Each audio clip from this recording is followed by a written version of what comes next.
નમસ્કાર મિત્રો, જન્મભૂમિ ન્યૂઝમાં તમારું હાર્દિક સ્વાગત છે. આજે કરીશું આપણા નવા એપિસોડ એટલે કે મલકની વાત.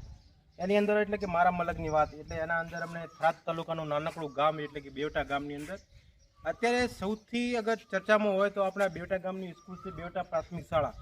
તમે અહીંયા શિક્ષક વર્ગને લઈને બધાની અથાગ મહેનતથી લઈને એકદમ મસ્ત વ્યવસ્થા કરવામાં આવી છે, ગાર્ડનની વ્યવસ્થા કરવામાં આવી છે. તમે પણ વિચારી શકો છો કે સ્વામી વિવેકાનંદની પણ મોટી પ્રતિમા ટાઈપનું એક ચિત્રણ કરવામાં આવ્યું છે. આ સાઈડમાં ગાર્ડન તમે જુઓ, ફૂલની માવજત તમે જુઓ. પહેલાં લગભગ વર્ષો પહેલાં એટલે કે 2001ની સાલમાં પણ હું અહીંયા આગળ ભણી ચૂક્યો છું ને એના અંદર ત્યારે એમ વાત કરવા જઈએ તો આના અંદર એક સૌથી પહેલાં એટલે કે એક બાવળીઓ ઊભો હતો મોટો, એ ખરેખર એસીનું કામ કરતો હતો અને 4 રૂમ હતા, 1 2 3 4. એ તો ખરેખર એ આના અંદર જો ભણેલા જો વ્યક્તિઓ હશે એમને ખબર હશે કે આપણા સ્કૂલની પહેલી હાલત કેવા હતી. અત્યારે 4 ચાંદ એટલે કે ઉડીને આંખે વળગી એવી એની તો એટલે કે રણની અંદર મીઠી વીરડી સમાન કહી શકીએ એવી સ્કૂલની શોભા. આવા આપણે સ્કૂલને તમને બતાવીએ કે ગાર્ડનની અંદર તમે આ પ્રવેશ દ્વાર છે તો પ્રાઇવેટ સ્કૂલને પણ ટક્કર મારે એવી બેવટા પ્રાથમિક સ્કૂલ આવેલી છે. અહીંયા તમે જુઓ આ ધોરો પણ આવેલી છે, મસ્ત ગાર્ડનનું સુંદર મજાનું કામ છે. એટલે કે ભણવાનું ખરેખરનું વિચારવાનું કે ભણવાનું મન થઈ જાય. અહીંયા પહેલાં એક 2001ની અંદર ભૂકંપ આવેલો ત્યારે સિન્ટેક્સની સ્કૂલો બનેલી હતી. એટલે કે ભૂકંપ આવ્યો ત્યારે બધા ગામડામાં સ્કૂલો બનાવી હતી આવી ટાઈપની કે જે સિન્ટેક્સની કે ભૂકંપ આવે તેનાથી બાળકોની સુરક્ષા બચી શકાય.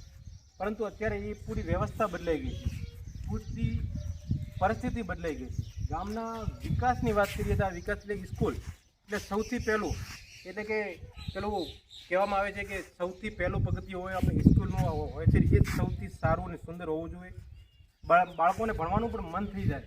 અત્યારે ખરેખર આપણા આટલા વર્ષો પછી અહીંયા મુલાકાત માટે આવ્યા છીએ તો એના અંદર આપણા રૂમની વ્યવસ્થા પણ જોઈએ. અને આ તમે આ સાઈડમાં તમે આવી આ સ્કૂલ તમે જુઓ, હરિયાળી જુઓ, એકદમ મસ્ત એટલે સુંદર અને સરસ મજાનું કામ કહીએ તો આપણે અહીંયા જો શિક્ષકો છે એ પહેલાં પણ અહીંયા ભણેલા હતા. અત્યારે ગામના શિક્ષકો 6 થી 7 જણા શિક્ષકો છે, અહીંયા જ નોકરી કરી રહ્યા છે અને બાળકોનું જીવન સુધારી રહ્યા છે.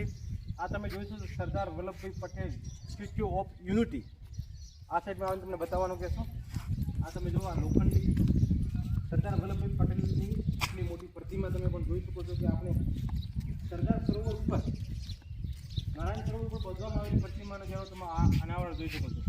સૌથી સુંદર અત્યારે આપણા બેવટાની અંદર એક સ્કૂલની ઉપર એક ગીત પણ આવેલું હતું, ખૂબ જ ફેમસ થયેલું હતું. અહીંયા પહેલાં અમે જ્યારે ભણતા ત્યારે અહીંયા આગળ એક બાવળીઓ ઊભો હતો મોટો.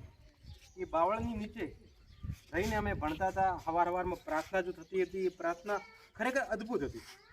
એમ કહેવામાં આવે કે અહીંયા પૂરી પરિસ્થિતિ બદલાઈ ગઈ છે, એનું કદાચ કંઈ પણ નહીં હોય એ બધું પરિસ્થિતિ બદલાઈ ગઈ છે. અત્યારે જે ભણતરને લઈને સરકાર દ્વારા આટલા પ્રયત્નો કરવામાં આવે છે તો ખરેખર આપણા બેવટા ગામ પ્રાથમિક શાળા એટલે કે થરાદ તાલુકાની અંદર આવેલું છે ને આ સુવિધા જોઈને ખરેખર મન ખુશ થઈ જાય. આટલા વર્ષો પછી પણ અહીંયા એટલે હું લગભગ 2001ની વર્ષમાં અહીંયા 7મી ભણતો હતો અને ત્યારે કોઈ વ્યવસ્થા નથી, મેદાન હતું પાછળ પરંતુ ખાલી પડેલું હતું.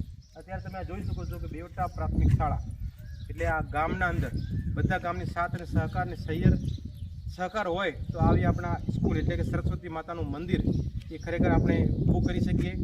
તો આ એક વ્યવસ્થા સારી કહેવામાં આવે છે. આ પ્રતિમા છે, અહીંયા દાંડી યાત્રાના ગાંધી બાપુની આ ચિત્રો પણ લખેલા છે. સામે તમે જો વિવેકાનંદ સૌથી પહેલો અને સૌથી મહત્વની વાત ઉપર લખેલું છે એ યાદ છે, એ મતલબ કે લખેલું કે શાળા અમારી તીર્થભૂમિ છે, જ્ઞાન ગંગા જ્યાં વહે છે.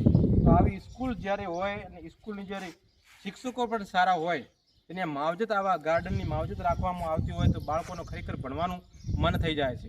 કેમ કે પહેલાંની વિસ્તારમાં અને અત્યારના જમીન આસમાનનો ફરક છે. તો આ એક 2-3 સ્કૂલની મુલાકાત લીધેલી હતી મેં. ડોવા ગામની પણ લીધેલી હતી અને વારા ગામની પણ લીધેલી હતી. આજે અમારે પોતાના ગામની મેં મુલાકાત લીધી અને ખરેખર ખૂબ જ સારું લાગ્યું કે આપણે બેવટા ગામની અંદર આટલી સરસ અને સુંદર મજાનું કાર્ય કર્યું છે. ખૂબ ખૂબ ધન્યવાદ અને ગામ લોકોને કે આવી આપણે શાળાઓ ઊભી કરી કે આજુબાજુના ગામની અંદર ખરેખર સાફ છે. મેં 2-3 જગ્યાએ મેં વાત પણ સાંભળી હતી કે ખરેખર બેવટા ગામની સ્કૂલ ખૂબ સારી અને સુંદર છે.